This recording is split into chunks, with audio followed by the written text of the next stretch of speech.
Bueno, pues hoy, si te parece bien, vamos a hablar de los gases de efecto invernadero. Al principio, el efecto invernadero es algo bueno para los seres humanos, porque si no estaríamos en todo el planeta a bajo cero.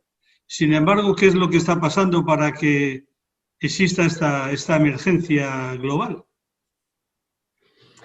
Bueno, vamos a ver, para que un sistema se mantenga a temperatura constante, tiene que ser igual la energía que entra que la que sale.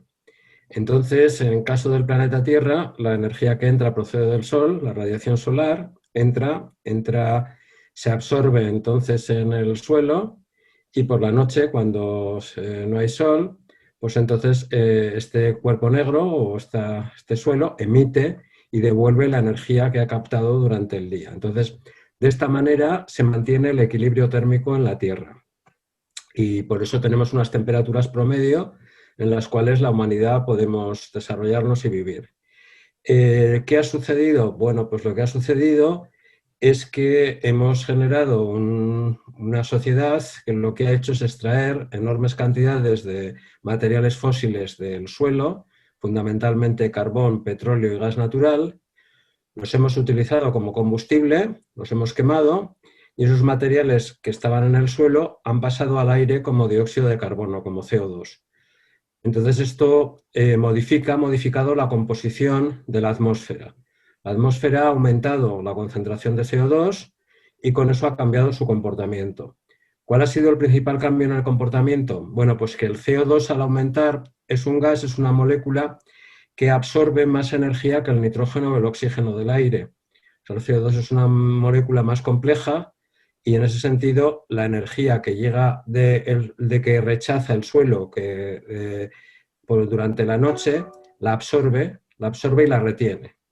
Eso es lo que hace entonces que la temperatura del planeta esté aumentando, que la concentración de dióxido de carbono en la atmósfera haya aumentado, consecuentemente que absorba más energía de la que irradia durante la noche la Tierra y eso poco a poco haya producido este incremento de temperatura en el planeta. Bien, entonces ahora lo que tenemos que hacer es, digamos, desandar el camino contaminador que hemos ido generando para poder estar en un cierto equilibrio. Y yo creo Correcto. que, sí, vamos, y yo creo que el primer plazo estable es el año 2030, precisamente, ¿no? Sí, bueno, al ser un fenómeno global, obviamente requiere acuerdos globales. Ya hay experiencias anteriores con el agujero de ozono, que también tuvo una problemática similar, unos determinados productos químicos que se utilizaban como refrigerantes, al volver a la atmósfera, tenían en la estratosfera, cuando subían a la alta atmósfera, pues originaban un problema que disminuían ahí la capa de ozono y eso originaba que las radiaciones solares bajaran con más intensidad, incrementando la frecuencia de cánceres de piel, etcétera. O sea que es un problema que esto se abordó con el Protocolo de Montreal en los años 70 y el resultado ha sido bueno. El resultado pues ya prácticamente está bajo control el fenómeno. Pues un poco siguiendo esa misma línea es lo que se aborda con los gases de efecto invernadero, con el cambio climático, acuerdos internacionales. Y en ese sentido, claro, es muy importante decir que esos acuerdos internacionales son los que establecen las hojas de ruta que es recomendable seguir. El último es el de París y el próximo va a ser el de Glasgow en noviembre de este año, en la próxima cumbre, y de alguna manera yo creo que se establece a partir de criterios científicos qué hitos debemos ir cumpliendo para que la amenaza sobre el comportamiento del planeta no llegue a límites inadmisibles, ¿no? Es un poco la idea Y, de estas. y una pregunta al hilo de lo que estás diciendo ahora. Los propósitos que digamos que han firmado ya, de hecho, ya han anunciado los distintos países de la Unión Europea y España también con la ley de cambio climático, ¿esos se van a revisar precisamente en esta cumbre? Bueno, a ver, las cumbres son para poner en común medidas o recomendaciones, porque evidentemente son los estados los que son responsables de decidir sus políticas. Es decir, las cumbres lo que hacen es intentar apelar al sentido común y a la razón para conseguir establecer o cómo llegar a lo que dice la ciencia, ¿no? En ese sentido, claro, la Unión Europea tiene unos planteamientos porque va junta a estas cumbres. O sea, ahí no estamos representados como España, como Francia, sino estamos representados como Unión Europea. Y luego la segunda discusión es dentro de la Unión Europea cómo repartimos los compromisos. O sea, hay como dos cuestiones distintas. Una, toda la Unión Europea en bloque adquiere los compromisos en las cumbres y luego ya se distribuyen estos compromisos entre los países miembros de la Unión Europea, ¿no? Entonces, en ese sentido, el planteamiento inicial de la Unión Europea es bastante sencillo, es decir, 2030 50% de descarbonización y 2050 descarbonización total. Sí. Ese es el planteamiento que tiene la Unión Europea. Evidentemente, yo creo que ese planteamiento somos conscientes que no es aplicable a todo el planeta. O sea, porque hay países que actualmente están demandando crecer en sus emisiones. Todavía, por ejemplo, China anda por el pico, está llegando al pico de CO2. O sea, Europa está bajando desde hace tiempo, pero hay otras economías que todavía para alcanzar un mínimo de bienestar están creciendo en la generación de gases de efecto invernadero.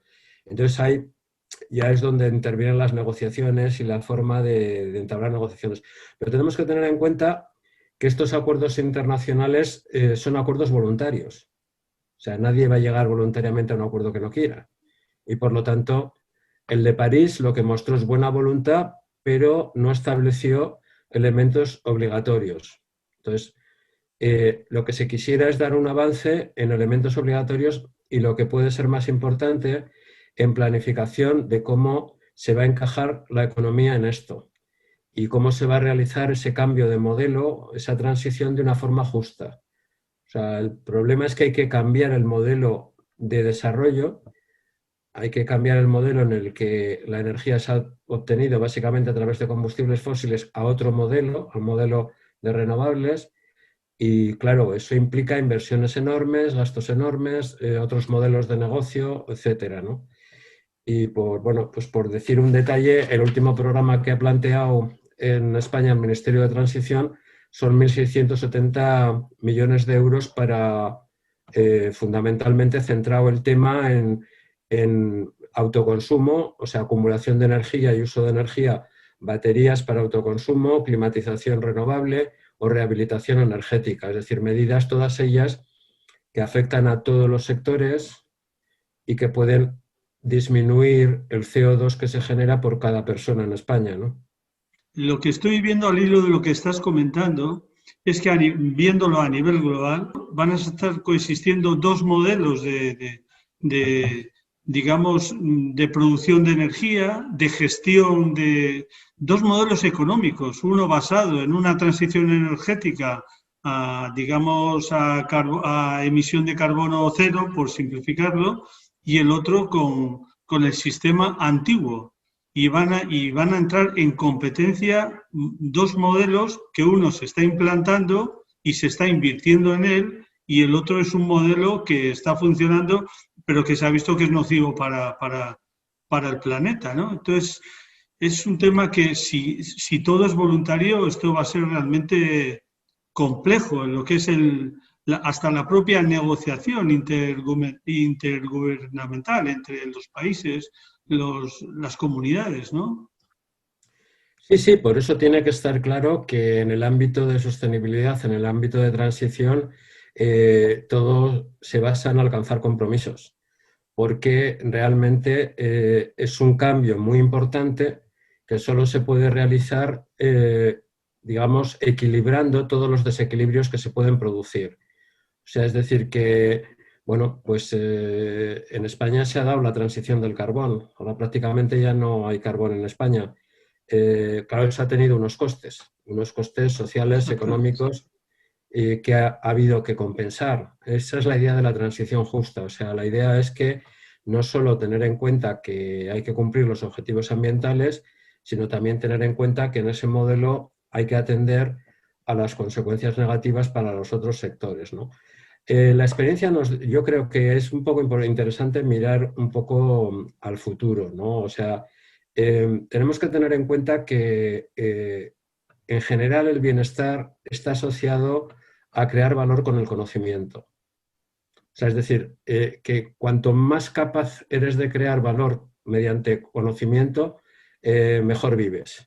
Entonces, las sociedades que mejor viven pues son las que tienen esa capacidad más desarrollada.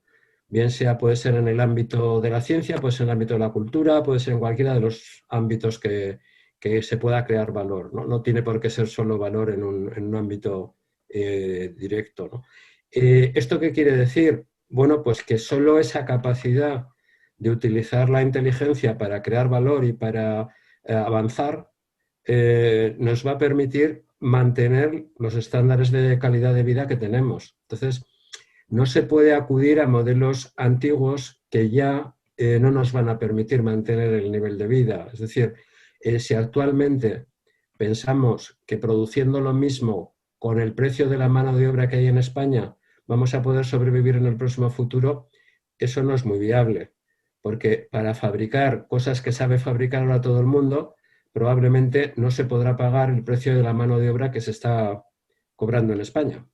Entonces, o se introducen tecnologías innovadoras, calidad, producto, actuaciones diferentes que permitan romper, o sea, romper esa conexión entre precio de la mano de obra y producto, o si no, yo entiendo que el futuro no vendría bien dado, ¿no? Entonces, yo creo que es cierto que esto se puede aplicar también al sector servicios, ¿eh? O sea, que es cierto que si eres capaz de prestar servicios de muy alta calidad, con mucho valor añadido, posiblemente también, o no, no posiblemente, con toda seguridad tienes capacidad de mantenerte bien en el mercado, ¿no?